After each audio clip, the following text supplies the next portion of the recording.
দীঘা যাওয়ার পথে দুর্ঘটনার শিকার স্করপিও, মৃত 4। পশ্চিম মেদিনীপুর জেলার বেলদা থানার অন্তর্গত রানীসরাই এলাকায় শনিবার সকালে এক মর্মান্তিক সড়ক দুর্ঘটনায় আসানসোল করুণাময়ীর হাউজিংয়ের 4 জনের প্রাণহানি ঘটেছে। জাতীয় সড়ক 16 এর একটি প্রাইভেট গাড়ির সঙ্গে লরির মুখোমুখি সংঘর্ষের ফলেই দুর্ঘটনা ঘটে। স্থানীয় পুলিশ ও প্রত্যক্ষদর্শী সূত্রে জানা গেছে, ঘটনাস্থলেই প্রাইভেট কারে থাকা 4 জনের মৃত্যু হয়। যে 4 জন মারা গিয়েছে তাদের পরিচয় পাওয়া গেল। একজনের নাম হচ্ছে কার্তিক লাহিড়ী, ঠিকাদার সংস্থা রয়েছে অর্থাৎ ব্যবসায়ী; অতনু গুহ, ব্যবসায়ী; হিমাদ্রি শেখর পাত্র, প্রাইমারি স্কুলের শিক্ষক; বিশ্বজিৎ মণ্ডল আসানসোলের চুরুলিয়ার বেসরকারি পাওয়ার প্ল্যান্টে কাজ করে। এই 4 জনই আসানসোলের করুণাময়ী হাউজিং এর বাসিন্দা। পুলিশ জানিয়েছে, শনিবার সকালে একটি প্রাইভেট কার খড়গপুর থেকে দীঘার দিকে যাচ্ছিল।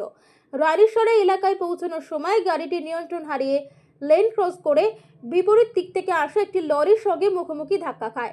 সংঘর্ষ এতটাই প্রবল ছিল যে প্রাইভেট কারটি মুহূর্তেই দুমড়ে মুচড়ে যায় এবং গাড়িতে থাকা 4 জন আরোহী ঘটনাস্থলেই প্রাণ হারান। নিহতদের মধ্যে একজনের পরিচয় নিশ্চিত হয়েছে।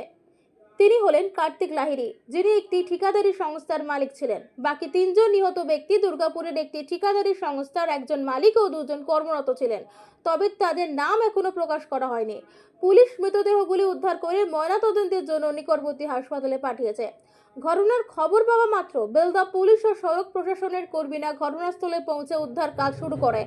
গ্যাস কাটার দিয়ে কাটার গাড়িটা কাটার কাজ করা হচ্ছে। দুর্ঘটনার কারণে জাতীয় সড়কে কিছুক্ষণের জন্য যান চলাচল ব্যাহত হয়, তবে পুলিশ দ্রুত পরিস্থিতি নিয়ন্ত্রণে আনে। পুলিশ এই বিষয়ে বিস্তারিত তদন্ত শুরু করেছে। স্থানীয় এক বাসিন্দা জানান, সকালের দিকে হঠাৎ একটা বিকট শব্দ শুনে আমরা ছুটে আসি। দেখি গাড়িটা পুরোপুরি ভেঙে গেছে আর লরিটা রাস্তার পাশে দাঁড়িয়ে। এত ভয়ঙ্কর দৃশ্য জীবনে কম দেখেছি। এই ঘটনায় এলাকায় শোকের ছায়া নেমে এসেছে। দুর্ঘটনার সঠিক কারণ উদ্ঘাটনের জন্য তদন্ত চালিয়ে যাচ্ছে পুলিশ।